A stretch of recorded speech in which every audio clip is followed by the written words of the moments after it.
Nah, awal maksudnya asesmen diagnosiknya ya, itu yang dimiliki oleh Bapak Ibu selaku guru mapel. Jadi harus ada satu dokumen administrasi guru yang dimiliki adalah data hasil asesmen diagnostik, sehingga Bapak Ibu apapun itu pelajarannya, Bapak Ibu kebersamaan kita, mari kita awali tahun pelajaran dengan melengkapi perangkat pembelajaran buku. Dan akhirnya sekian. Assalamualaikum warahmatullahi wabarakatuh. Ya, terima kasih atas sumbangsinya dan kontribusinya. Foto dulu ya, lihat ini Bu, 1, 2, 3. Oke, terima kasih. Terus tingkatkan dan lanjutkan ya. Lanjutkan dan tingkatkan kepada pembelajar yang sudah setiap sore melatih. Ini baru pertama kali ikut, udah langsung juara. Terima kasih. Ya, terima kasih. Foto dulu ya sini, 1, 2, 3. Oke, terima kasih, luar biasa. Mohon maaf, apresiasinya masih sangat terbatas ya, karena memang keterbatasan kita, namun tidak membatasi niat kita untuk mengapresiasi, untuk terus berprestasi. Ditunggu dari Bapak Ibu guru yang lainnya, ikuti lomba yang kemarin saya share. Apa tuh? Lomba arti. Warahmatullahi wabarakatuh. Ya, alhamdulillahirrabbilalamin, wabihi nasta'in ala umuri dunya wa din, wassalatu wassalamu ala asrofil anbiya'i wal mursalin wa ala alihi wa sahbihi ajma'in, amma ba'du. Eksternal juga kita memahami posisi kontrol diri. Jadi secara keseluruhan ada 5 posisi kontrol. Apakah selama ini Bapak Ibu berada pada posisi kontrol penghukum, berada pada posisi kontrol teman, berada pada posisi kontrol pemberi rasa bersalah gitu ya, bahas ya. Tapi sebelumnya saya ingin mencoba mengingatkan apa yang sudah menjadi materi dari PAIN yang ketika aksi nyata dulu tentang hukuman dan beban. Oh, sangat erat katanya, seperti enggak pasti. Ada yang teman biasanya sifatnya dadakan gitu, pada saat itu kadang tidak sesuai dengan apa yang diperbuat oleh siswa. Aturannya berasal dari anak, maka anak akan lebih tanggung jawab. Kalau Bu mau bertanya nih. Oh, tapi belum. Silahkan, katanya emang enggak. Apa Pantes? Silakan. Ya, kalau bedanya dengan resiko apa? Resiko. Ya. 15 kali karena tidak menggunakan masker. Sesuai tidak hukumannya dengan perbuatannya? Tidak. Tidak ya? Tidak. Berarti ini masuk ke dalam Hukuman. Menggantikan kertas tugas teman yang telah dicoret-coret. Konsekuensi. Konsekuensi membersihkan tumpahan air di meja tulis karena tersenggol pada saat belajar. Konsekuensi murid disuruh menggunakan sepatu seharian di sekolah karena tidak mengenakan sepatu hitam. Hukuman atau konsekuensi? Konsekuensi. Menggunakan, tidak disuruh menggunakan, murid disuruh untuk menggunakan sepatu seharian di sekolah karena tidak mengenakan. Bawa sejumlah yang ada di sana aja. Tidak mengenakan sepatu seharian karena tidak pakai sepatu hitam, berarti hukuman. Lari mengelilingi lapangan basket 2 kali karena terlambat 10 menit untuk pelajaran PJOK. Hukuman atau konsekuensi? Konsekuensi. Kenapa sama-sama lari tapi yang satu hukuman, yang satu konsekuensi? Ada hubungannya? Ada korelasinya dalam olahraga? Ada korelasinya dalam pelajaran olahraga. Kita lihat ya hasilnya. Salah. Ya, mencetak 100 kali itu hukuman, lari lapangan basket hukuman. Salah 2 Pantes ya? Pantes salah 2. Oke, nah selanjutnya kita akan membahas keyakinan kelas ya Bapak Ibu. Kenapa kita bahas keyakinan kelas? Karena besok mungkin ada yang sudah buat, ada yang Kan ya, kan disepakati mungkin. Tapi tetap ada kesepakatan itu Pak, kalau undang-undang itu kenapa? Karena dia kan dibuat oleh DPR yang pertama itu. Dan DPR merupakan wakil dari rakyat harusnya. Kan semacam tilang gitu kan, tidak akan Iya. langsung itu kan hukuman. Betul. Tapi aturannya dibuat oleh lembaga-lembaga yang berwenang sebagai wakil dari rakyat. Jadi namanya konsekuensi tetap. Kita menyebutnya hukuman mungkin, tapi sebenarnya bersifatnya Konsekuensi, ya. konsekuensi. Gitu. Intinya mah sama baik juga beda nama. Iya, kenapa sih harus seperti itu ditekankan? Karena biasa kasus kita dulu menjadi sebagai seorang penghukum. Nah, sebagai seorang penghukum biasanya kita strict pada aturan, bahkan membuat aturan menjadi bahan untuk menindas, mengintimidasi siswa.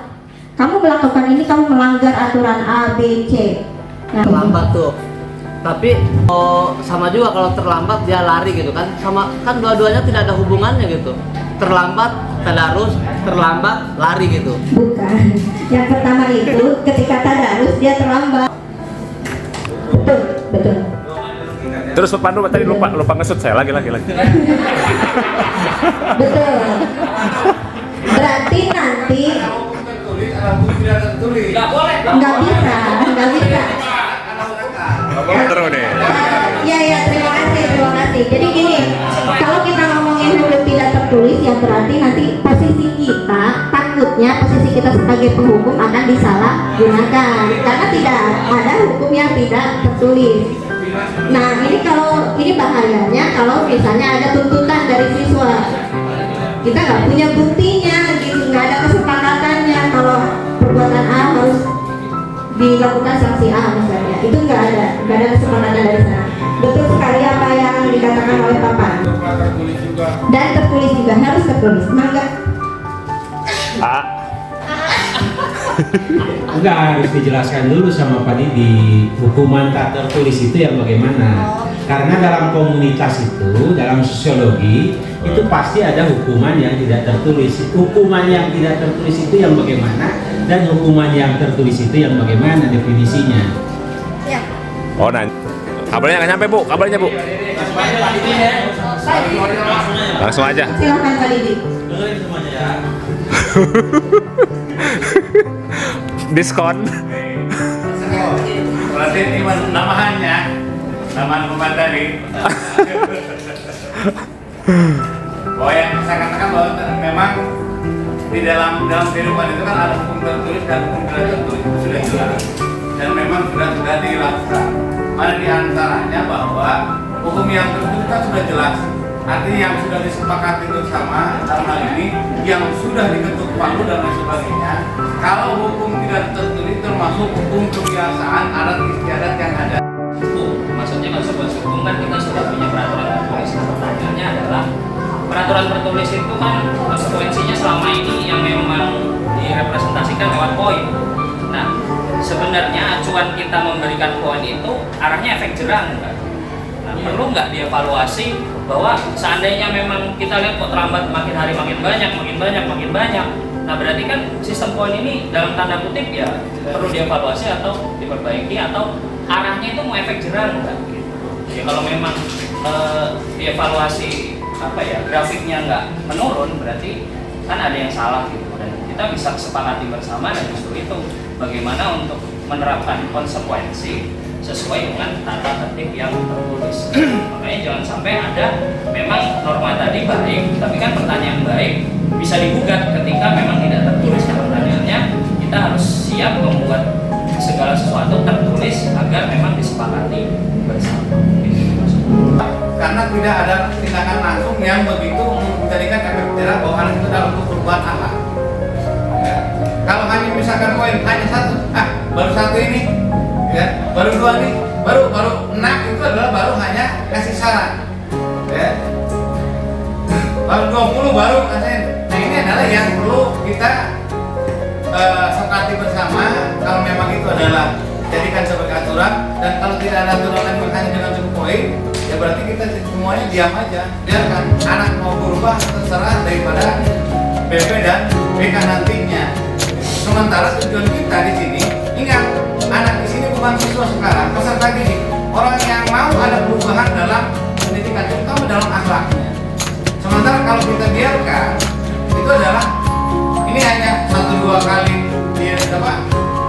jangan mengingat poin. Sebenarnya kan gini, kita Oke, kembali lagi ke pertanyaan Bu Ane. Bu Ane itu mempertanyakan konsekuensi dan hukuman itu apa. Jadi kita jangan dulu ke poin, Bu Ane hanya mempertanyakan. Kalau konsekuensi ini, hukuman ini gitu kan. Kalau hukuman mungkin berbicara rada keras gitu kan. Kalau hukuman, konsekuensi sama-sama aja diatur gitu kan. Hukuman juga diatur gitu kan, konsekuensi juga diatur. Cuma membedakannya kalau hukuman itu kayaknya parah bahasanya gitu kan, konsekuensi lembut gitu kan. Nah, artinya kita belum berbicara ke poin, ini harus gimana. Kalau kata Bu Anu tadi kita mengadu, ini termasuk apa hukuman, ini termasuk apa konsekuensi. Itu aja dulu untuk sementara ini kayaknya. Enggak. Terima kasih banyak. Menurut saya ini ada kaitan juga, Mbak. Ada ini mengenai tata tertib yang ada di sekolah kita. Ya. Kita jangan bicara tentang apa ini. Apa memang hukuman atau misalkan yang lainnya. Ya, tadi apa yang disampaikan oleh Pak Didi, maksud di sini adalah kita perlu adanya sebuah penguatan. Ya. Jangan mentang-mentang kita ada sistem poin, ya udah tahu siswa kita, anak buah kita nih, poinnya sudah mencapai 6, wali kelas mengabaikan. Maksudnya Pak Didi seperti itu. Jangan, jadi di sini harus ada. Nah, maksudnya seperti tadi yang saya menangkap perbicaraan Pak ini seperti itu. Nanti juga yang mengatasi adalah BK katanya.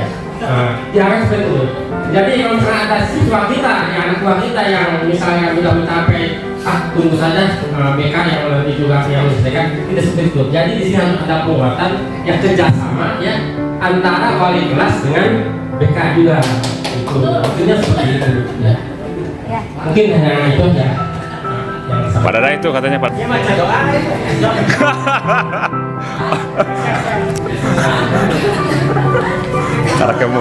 Cara mulai.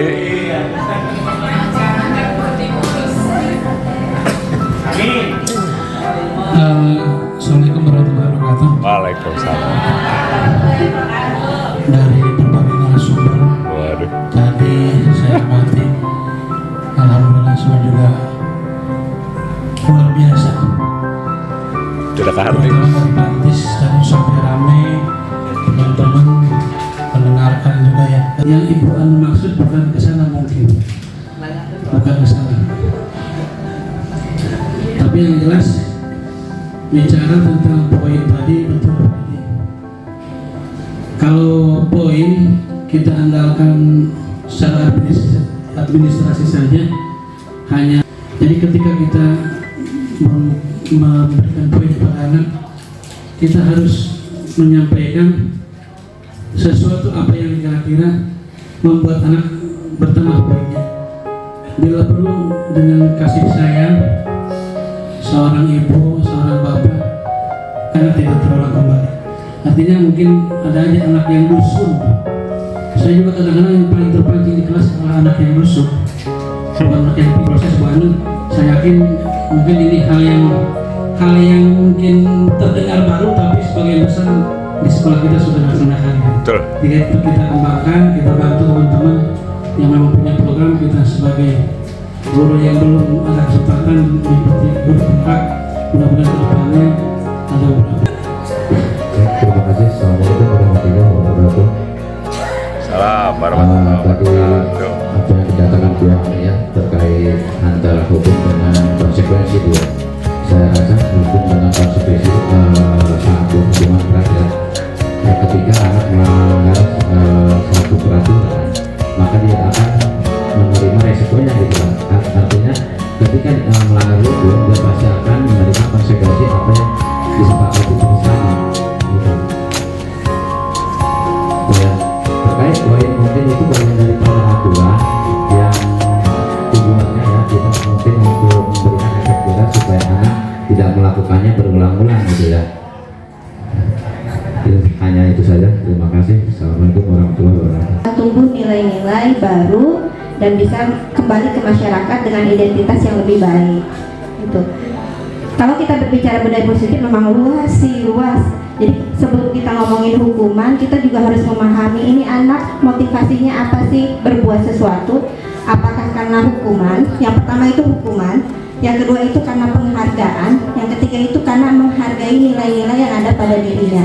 Nah, yang paling tertinggi adalah menghargai nilai-nilai pada dirinya. Hukuman atau disiplin positif bertujuan untuk membangun motivasi yang ketiga, menumbuhkan nilai-nilai yang ada pada dirinya, sehingga pendekatan untuk disiplinnya pun pakai restitusi gitu. Restitusi disiplin positif yang tidak dilakukan dengan paksaan, tidak dengan ancaman, tidak dengan intimidasi gitu. Jadi pakai pendekatan apa? Pakai pendekatan pemahaman, pembelajaran, tanggung jawab, dan mendorong anak untuk itu restitusi.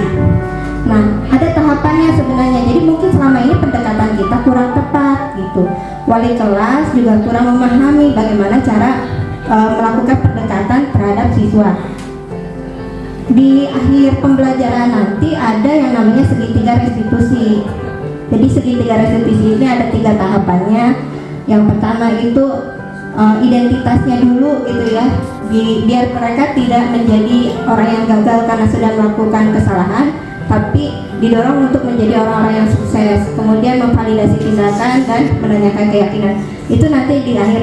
Dan waktu peraturan kelas ini harus berasal dari anak. Jadi sumbernya itu harus dari anak. Metodenya Bapak Ibu bisa secara langsung bertanya pada anak atau menggunakan post-it misalnya dibagi-bagi ke siswa. Peraturan apa yang mereka inginkan di dalam kelas agar kelas ini nyaman, aman, menyenangkan gitu. Nanti mereka bisa menulis di post-itnya, dikumpulkan, nanti ditulis aturan 2, 3, 4, 5 apa. Ya.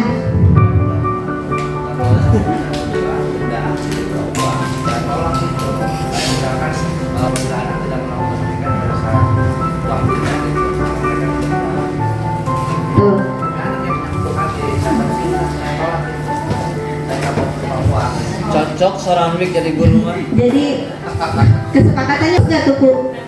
Kesepakatan berupa uang. Sesuai dengan pelanggaran. Menolak salah. Oke. Kalau sudah disepakati, yang menolak dan yang berbuat itu adalah sama melaksanakan. Ya. Saran saya.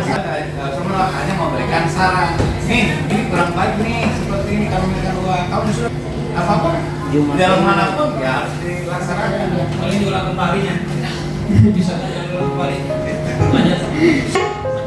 Memakai sepatu. Dilarang memakai sepatu ke kelas. Ini contoh atau bagaimana, Bu? Contoh. Ya, contoh.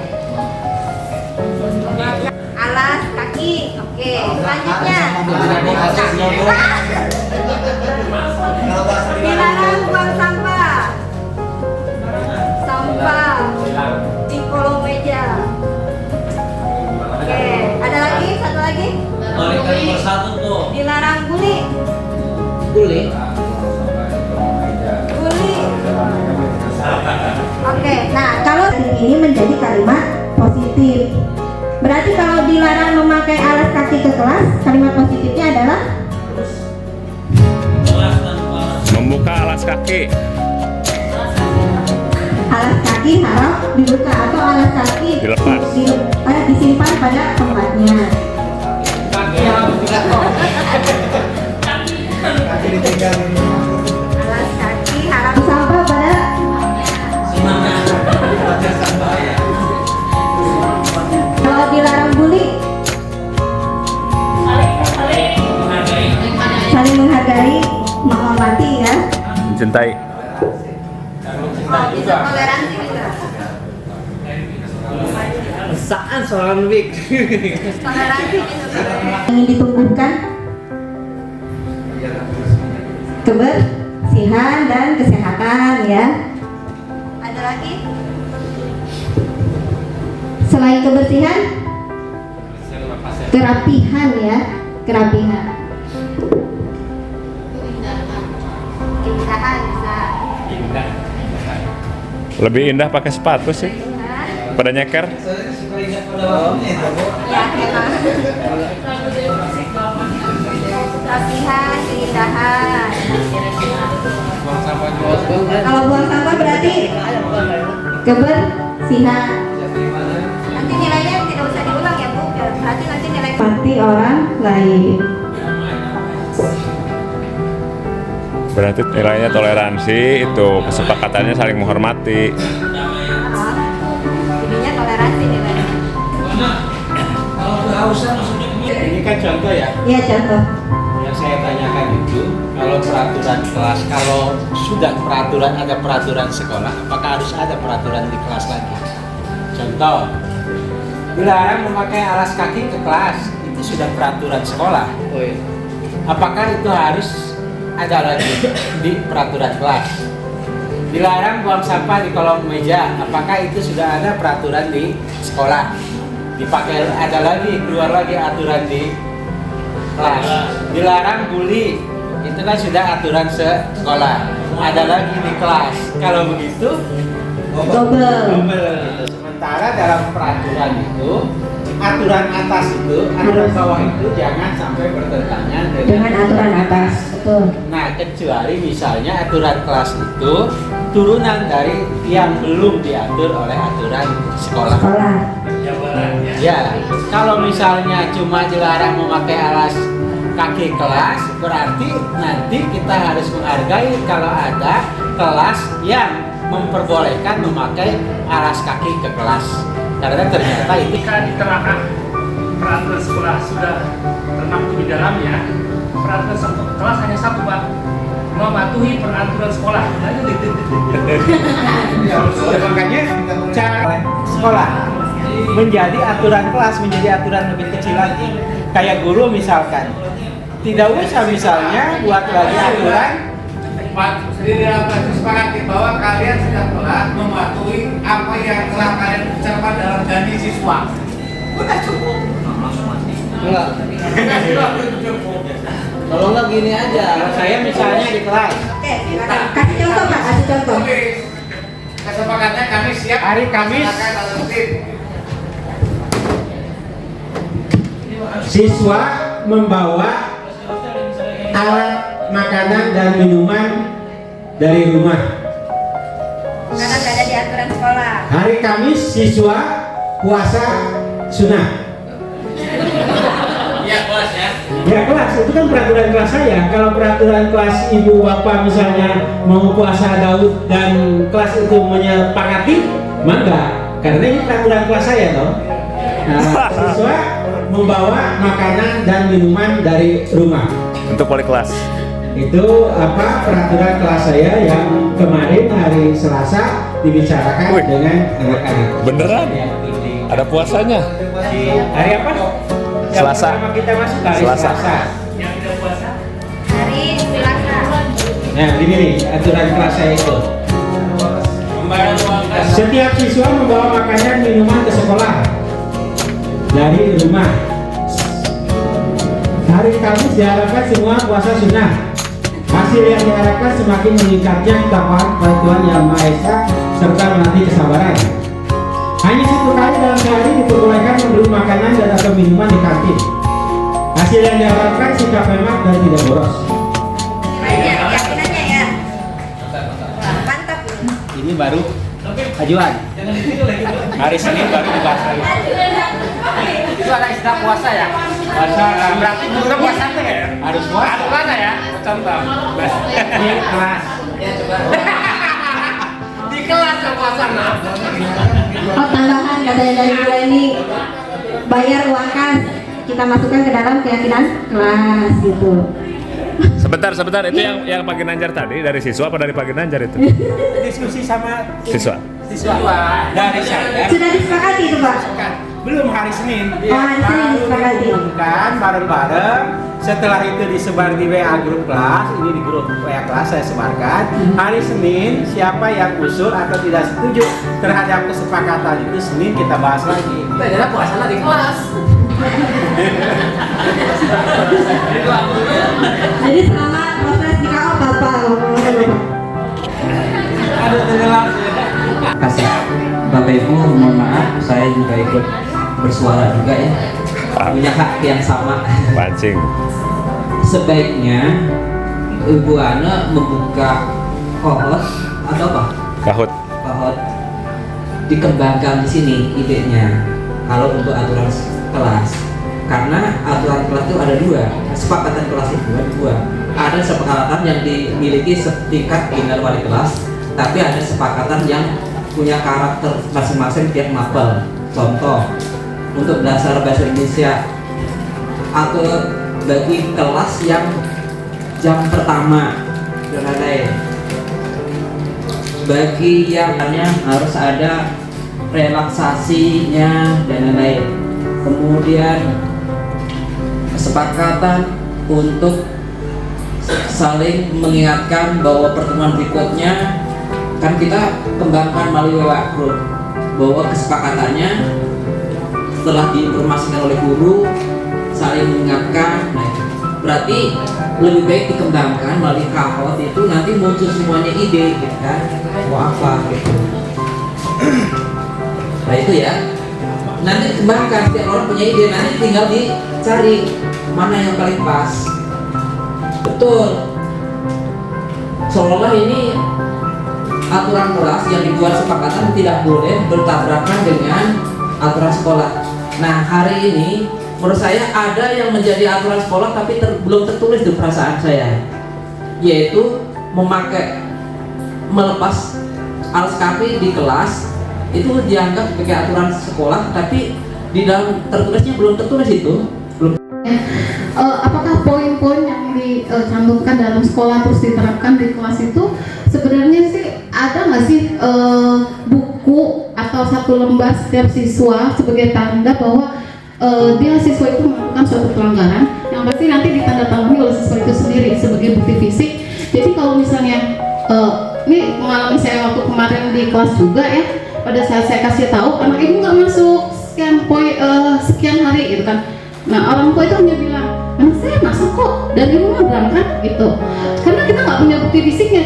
Bilang dari guru BK misalnya sekian hari gitu ya, tapi nggak ada tanda tangannya dari si siswa itu kalau dia melakukan pelanggaran. Dan itu saya melihat ya tentang poin konsekuensi, kan ada hukum tertulis tidak tertulis. Ada baiknya kalau sekarang kan kita mengajarnya kan kalau kita disebutkan artinya kan ke manusiawisan anak ya, compassion gitu kan. Kita ajarkan juga misalnya ke siswa itu juga harus bisa menghargai tentang bukti fisik ya, tentang tanda tangan siswa itu sendiri sebagai bukti ke orang tua bahwa dia itu telah melakukan pelanggaran.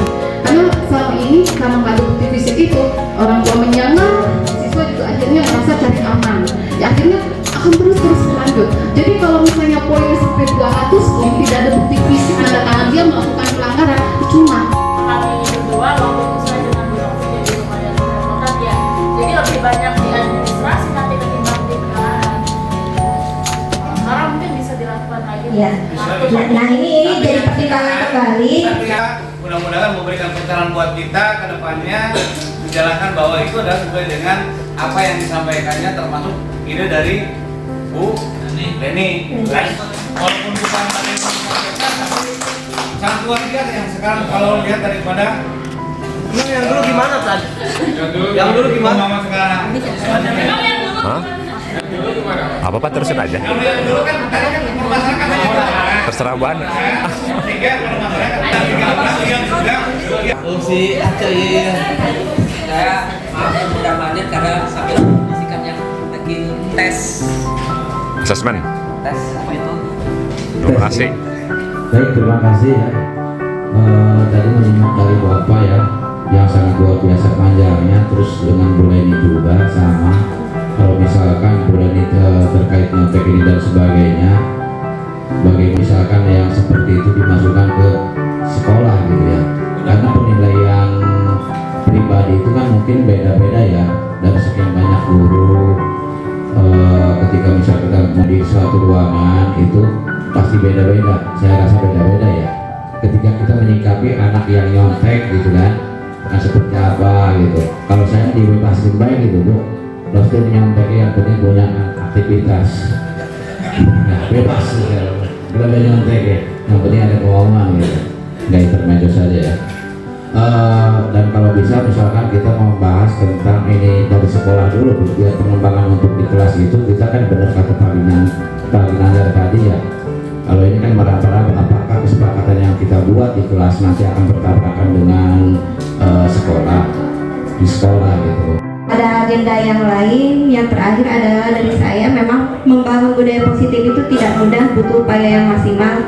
Yang terpenting adalah kolaborasi yang baik antar semua warga sekolah dan konsistensi ya, yang tidak berhenti gitu untuk terus menumbuhkan budaya positif di sekolah. Mudah-mudahan SMA 7 menjadi sekolah yang lebih maju, lebih baik lagi. Terima kasih. Assalamualaikum warahmatullahi wabarakatuh.